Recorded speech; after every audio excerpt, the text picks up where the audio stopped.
यहां कौन ऐसा है जिसको मैं गुरु रूप में वर्ण करूं जो हमारे अनुरूप हो?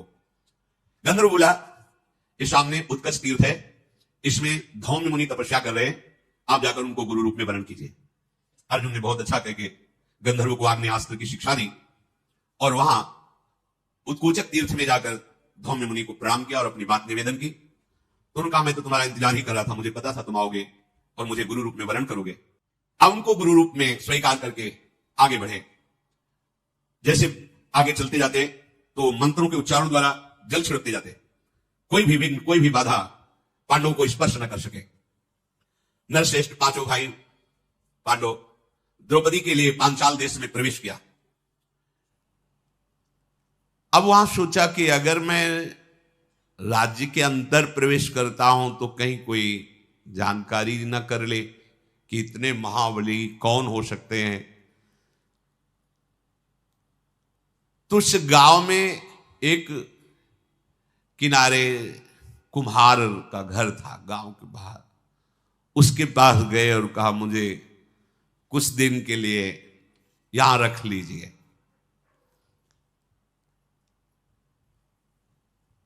उधर स्वयंवर की रचना हुई, बड़े बड़े राजाओं को निमंत्रण किया गया जो वहां स्वयंवर में पधारने लगे। कुम्हार के घर में ब्राह्मण वेश मृगचर्म आदि धारण किए हुए, उन्होंने पता लगवाया कि क्या ब्राह्मण वेशधारियों को भी स्वयंवर में प्रवेश दिया जाता है कि नहीं, क्योंकि क्षत्रिय राजकुमारों का स्वयंवर है।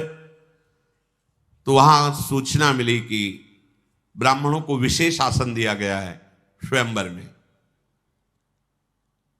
पांडव लोग राजा द्रुपद के द्वारा दक्षिण पांचाल देश में कुम्हार के घर में सुरक्षित रह रहे थे।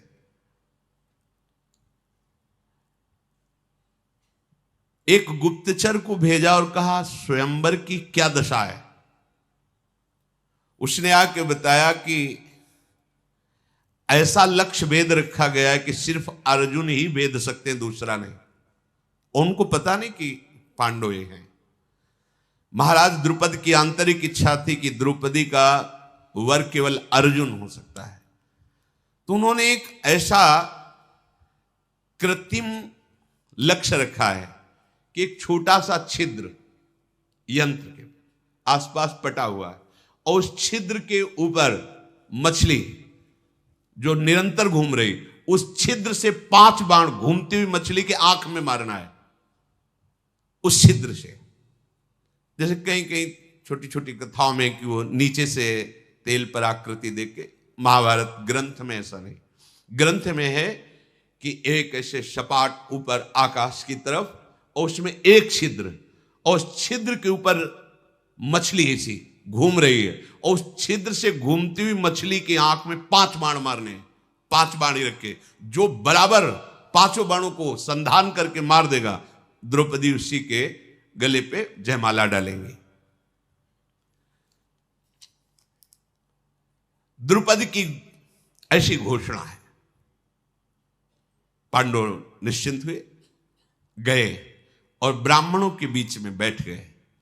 महाराज द्रुपद की घोषणा सुनाने के लिए धृष्टद्युम्न ने कहा, हमारे महाराज की घोषणा है, जो वीर इस धनुष पर प्रत्यंचा चढ़ाकर 5 बाणों से इस छेद के ऊपर जो मछली है उसकी आंख में लक्ष्य वेद कर दे, वही हमारी बहन को प्राप्त कर सकता है। जब घोषणा हो गई तो बड़े बड़े ऋषि मुनि ब्राह्मण सब जय हो स्वस्ति वाचन करने लगे। बड़े बड़े नरपति आए हुए थे, सब अपने अपने वस्त्र संभालने लगे, कमर कस करके वहां पहुंचे। मानो ऐसे जैसे ज्वार भाटा आ गया हो समुद्र में, ऐसे राजाओं की भीड़ थी। जनपद की प्रजा भी देख रही थी। राजकुमारी द्रौपदी जयमाला लिए हुए स्वयंवर में पधारी। ऐसा स्वरूप, श्याम वर्ण, कमल नयनी, देखते ही सब बस अब हम ही लक्ष्य वेद कर ले। पूरा समाज बैठा हुआ है, एक एक राजा उठता है तो कोई कोई धनुष खींच कर उसमें प्रत्यंचा चढ़ाता है, ऐसा झटका लगता है कि मुंह भरा नीचे गिर जाता है, अपने कपड़े संभालता है, चुपचाप बैठ जाता है जाके।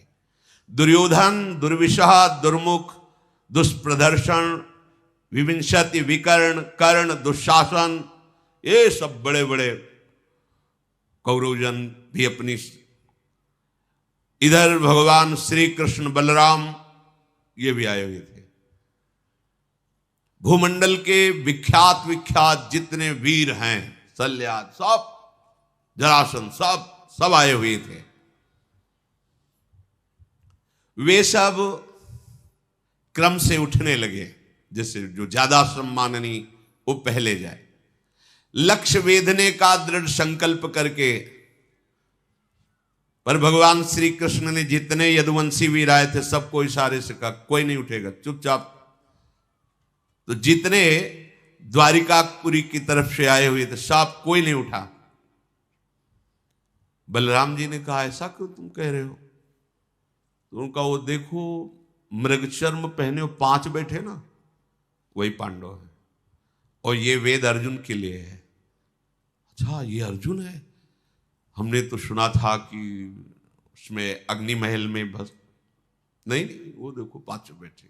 बलराम जी को बड़ी प्रसन्नता हुई, केवल भगवान ने बलराम जी को संबोधन किया।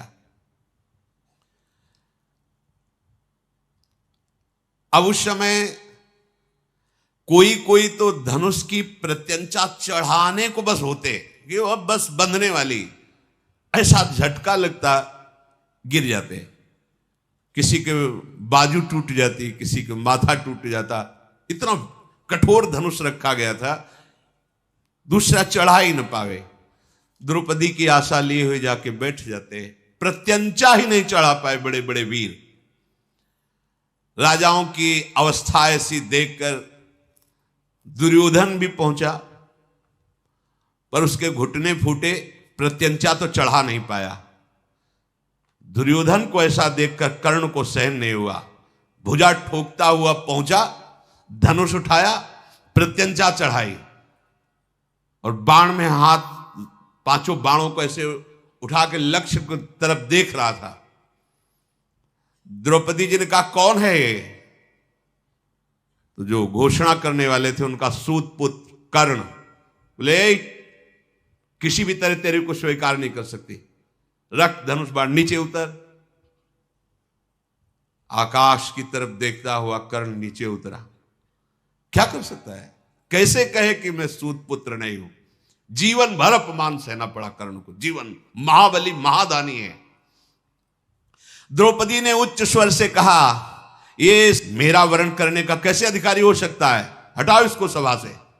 इतना बड़ा, तभी उसने अंदर गांठ बांध ली थी कि इस प्रश्न का उत्तर एक बार हम तुम्हें जरूर देंगे। यही से महाभारत का बीज पड़ गया।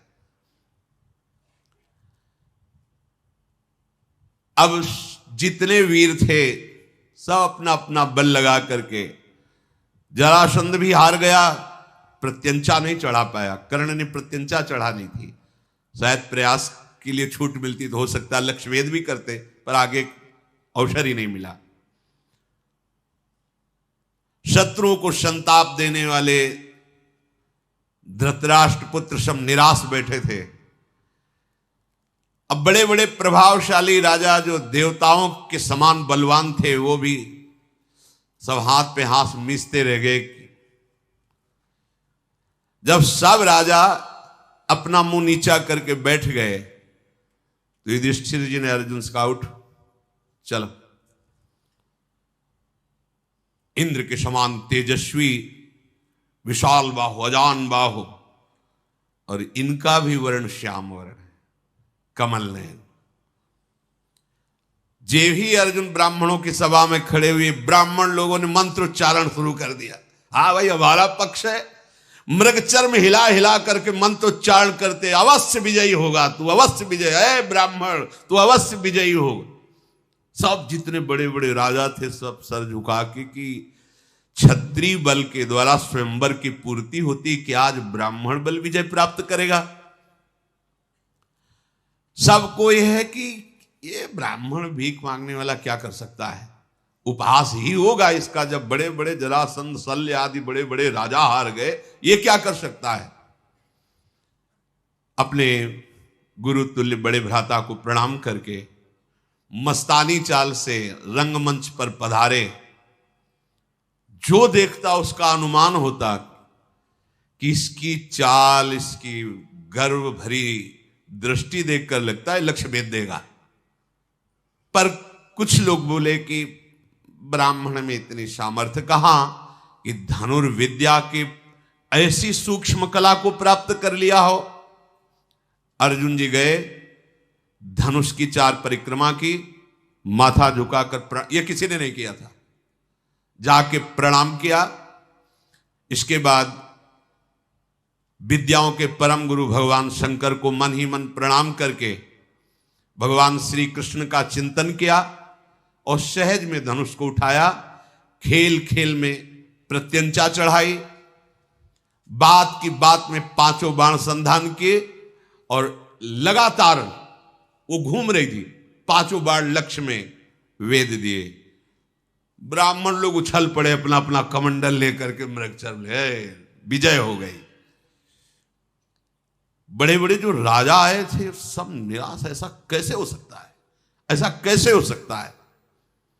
अब तो स्वस्ति वाचन प्रारंभ, जो ब्रह्म ऋषि थे, हरि ओम मां स्वस्ति ला, जल छिड़क रहे अर्जुन के ऊपर।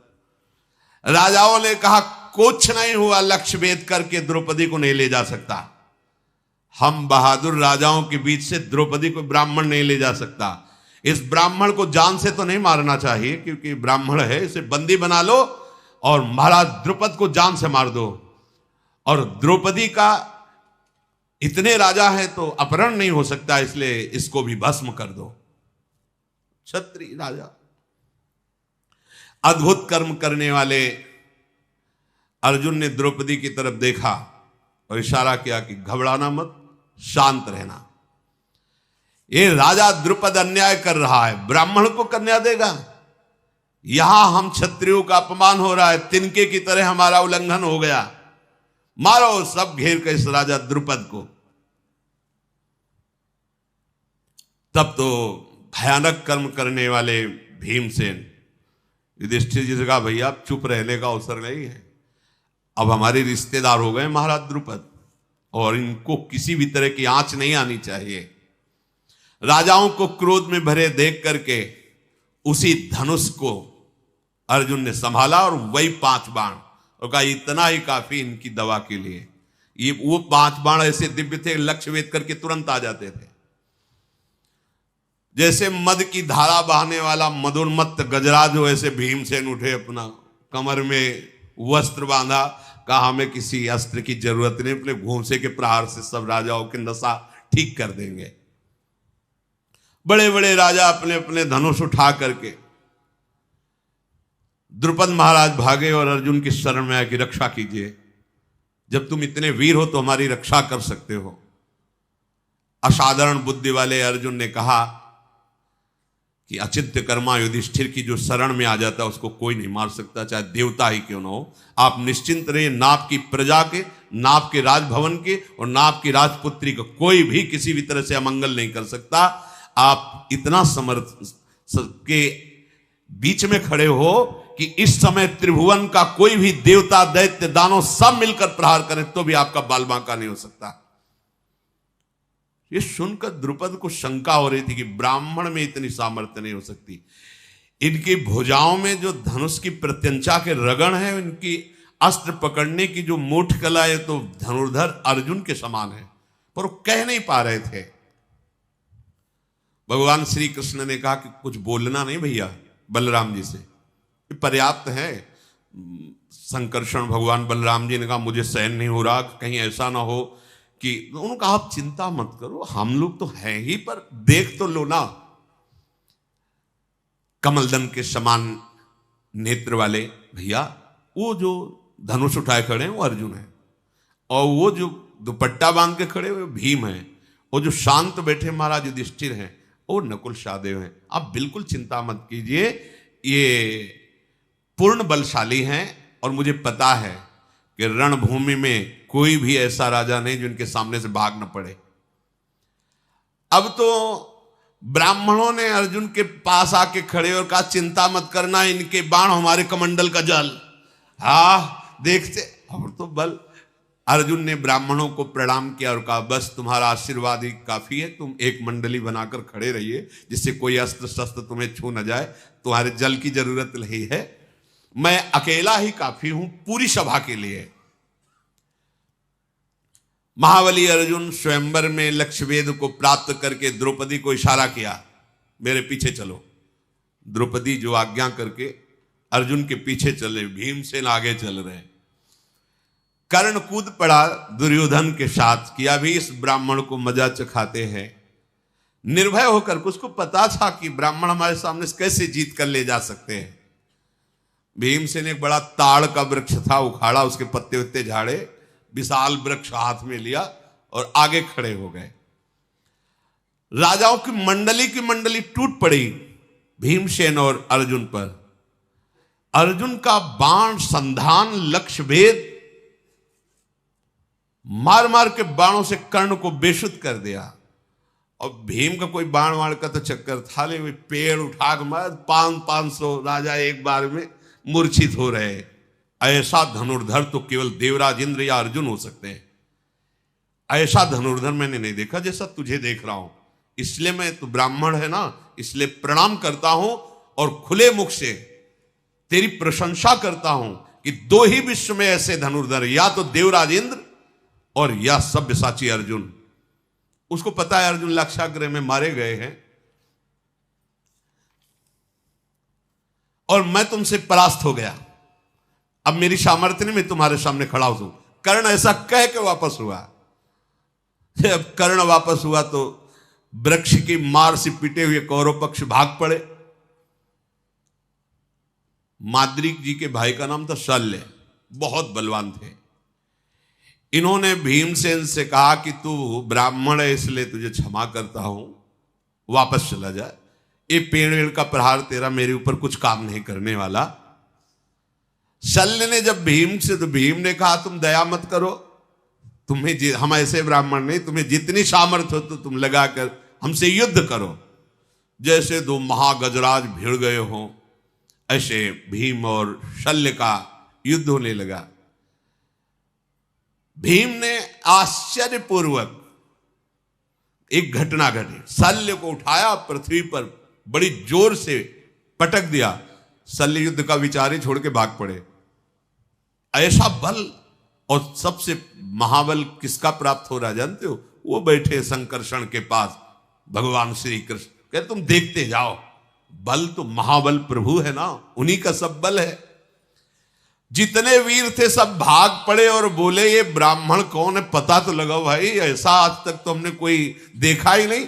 या तो भगवान परशुराम साक्षात आए हैं, या भेष बदल कर आचार्य द्रोण आए हैं, अन्यथा ऐसा कोई दूसरा है नहीं, क्योंकि अर्जुन तो मारे गए हैं। कर्ण कह रहा मुझे परास्त करके भगा, किसी को बुरा नहीं लग रहा क्योंकि लग रहा है सब ब्रह्म ऋषि है। कह रहे मुझे परास्त करके भगा दिया, बड़ा आश्चर्य इस ब्राह्मण में।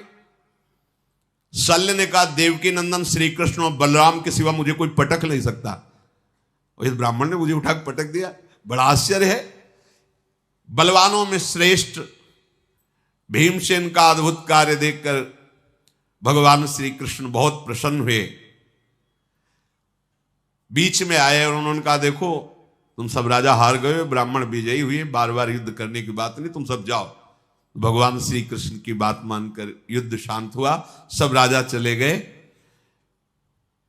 वहां जितने दर्शक गण एकत्रित हुए थे सबने स्वीकार किया पांचाल राजकुमारी द्रौपदी इन्हीं के योग्य थी, इनको प्राप्त हुई। ये बड़े सौभाग्य की बात हुई। रुरु मृग के चर्म का वस्त्र धारण करने वाले ब्राह्मणों से घिरे हुए भीमसेन और अर्जुन द्रौपदी को लेकर आगे बढ़े। द्रौपदी जी को अपार सुख मिल रहा था, वो जान नहीं पा रही थी कि मुझे ये सुख कैसे प्राप्त हो रहा है। हृदय बड़ा उल्लसित था। इधर माता कुंती बड़ी चिंतित थी कि आज भिक्षा को गए, अभी तक वापस नहीं आए। संध्या काल हो गई। इतने में प्रवेश किया भीम अर्जुन ने। तो माता किसी कार्य में थी, उनका भिक्षा लेकर लौटाए। बोले हाँ मां मैं ले आया हूं। तो बोले पांचों बांट लो। कुंती देवी ने जब ये बात कही कि पांचों बांट लो, तो युधिष्ठिर जी ने कहा मां देख तो लेती, क्या बांटने की बात आपने कह दी। ये स्वयंवर में जीतकर द्रौपदी को लाए हैं। कुंती जी ने कहा कभी भूल से भी मेरे मुख से अधर्म वाली बात नहीं निकली, कभी मेरे मुख से अनुचित बात नहीं निकल सकती। भ्रम से भी क्या मेरे मुख से अधर्म की बात निकल गई? ऐसा कैसे हो सकता है? बेटा ये द्रुपद कन्या कोई वस्तु तो है नहीं कि 5 में विभाजित कर दी जाए। ये मैंने लगता है भूल से उत्तर दे दिया, तो मुझे क्या करना चाहिए? प्रायश्चित करना चाहिए। युधिष्ठिर, क्या मेरी बात संशययुक्त है? क्या मेरी बात मिथ्या है, भ्रमयुक्त है? क्या मुझे ऐसा बोलने से अपराध लगेगा? युधिष्ठिर जी बड़े धर्मात्मा और बुद्धिमान थे। उन्होंने कहा कि माता मैं आपको आश्वासन देता हूं, आपके मुख से जो बात निकली वो धर्मयुक्त है। अर्जुन ने द्रौपदी को जीता है और वो तुम्हें चरणों में समर्पित कर दिया, तुमने 5 को दे दिया। इसलिए तुम ऐसा ना सोचो कि तुमसे कोई अपराध बन गया या कोई मिथ्या वचन। अर्जुन बोले नरेंद्र, अधर्म का भागी मुझे मत बनाइए। सबसे पहले आपका ब्याह होगा, फिर क्रम से। द्रौपदी आश्चर्यचकित हो रही कि जीता एक ने, ब्याह 5 के साथ, ये क्या हो रहा है?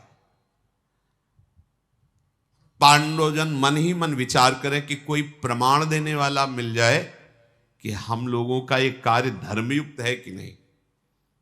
कोई महर्षि, कोई ब्रह्म ऋषि इसका प्रमाण दें।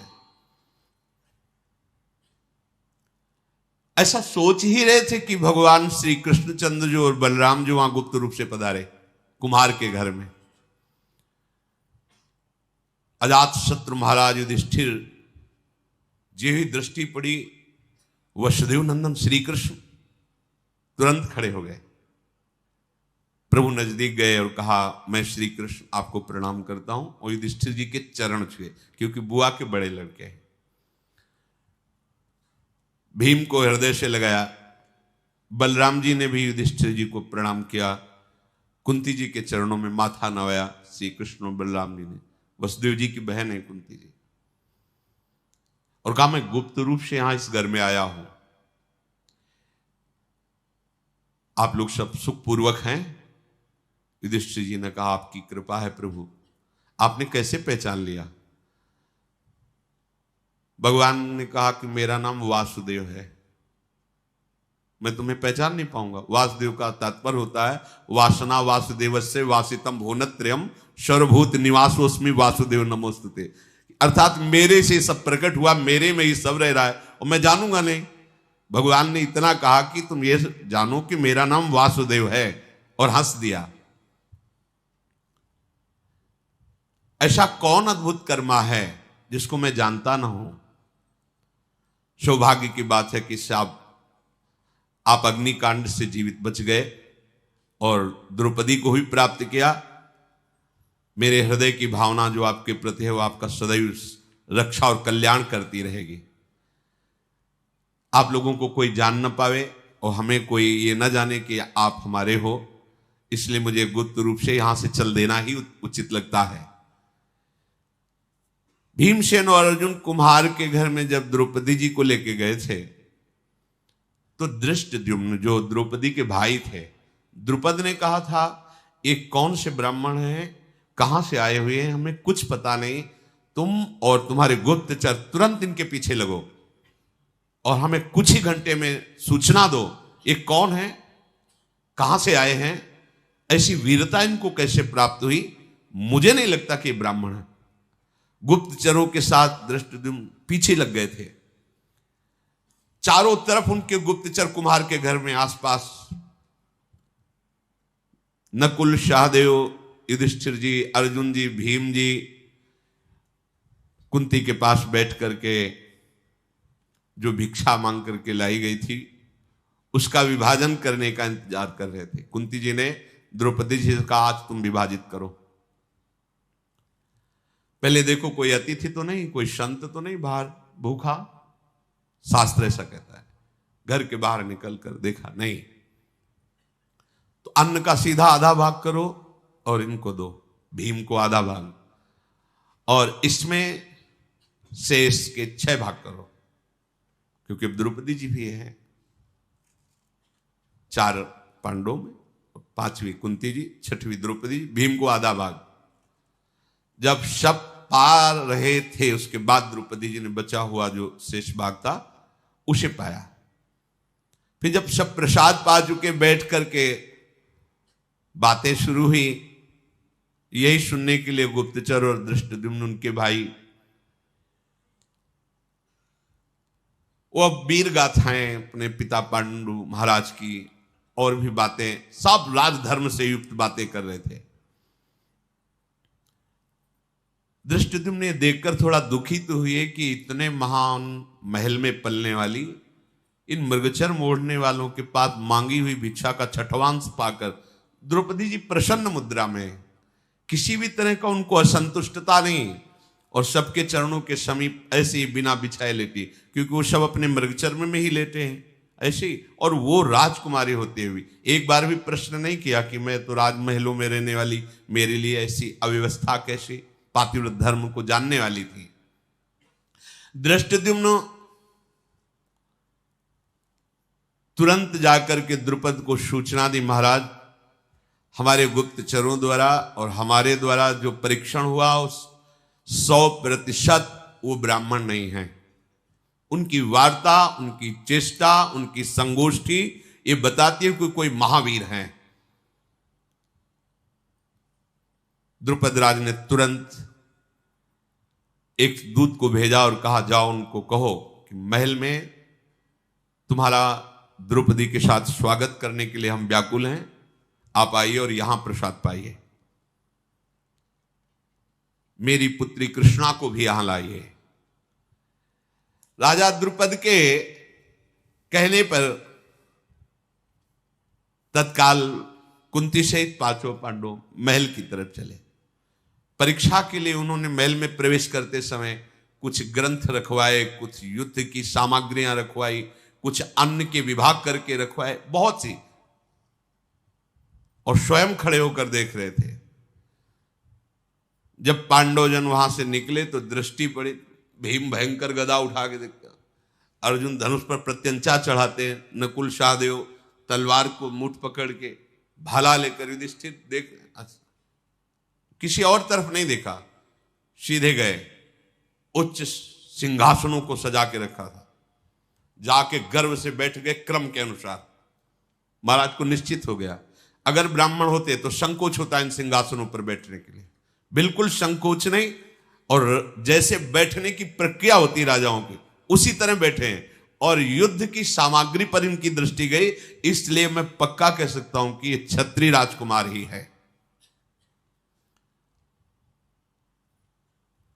द्रुपद जी प्रसन्न होकर के आए और कहा कि देखो अब छुपाना नहीं, मेरा हृदय कहता है कि तुम पांडवजन ही हो, क्योंकि हमने परीक्षा लेके भी देखा और मेरा हृदय ऐसा कह रहा है कि तुम पांडव हो, तुम ब्राह्मण नहीं हो।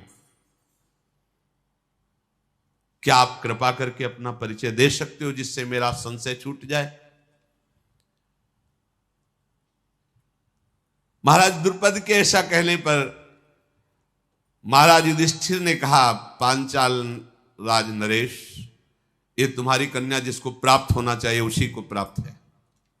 अर्जुन ने विजय प्राप्त की, मेरा नाम युधिष्ठिर, यह महाबलशाली भीम, ये नकुल सहदेव और ये पूज्य माता मेरी कुंती है। अपार सुख मिला महाराज द्रुपद को कि जो मेरा मनोयोग था भगवान ने उसे पूर्ण किया, नहीं तो मैं परेशान हो रहा था कि ऐसा कैसे हो सकता है कि कोई इतना प्रवीण ब्राह्मण होकर के ऐसे। युधिष्ठिर ने कहा फिर भी महाराज आपको हमने बता दिया, पर आपको प्रश्न करने का अधिकार नहीं था, क्योंकि आपने वहां कोई जात पक्ष नहीं लिखाया था, आपने केवल लक्ष्य भेद शर्त रखी थी, वैसे आपका पूछने का अधिकार नहीं था, क्योंकि लक्ष्य वेद करके ही द्रौपदी को प्राप्त किया, कोई आपसे दान नहीं लिया, आपसे प्रार्थना नहीं की, पर आपने प्रेम पूर्वक पूछा इसलिए उत्तर दे दिया। तदनंतर महातेजस्वी पांडु कुमारों को सुंदर भोजन पवाया गया।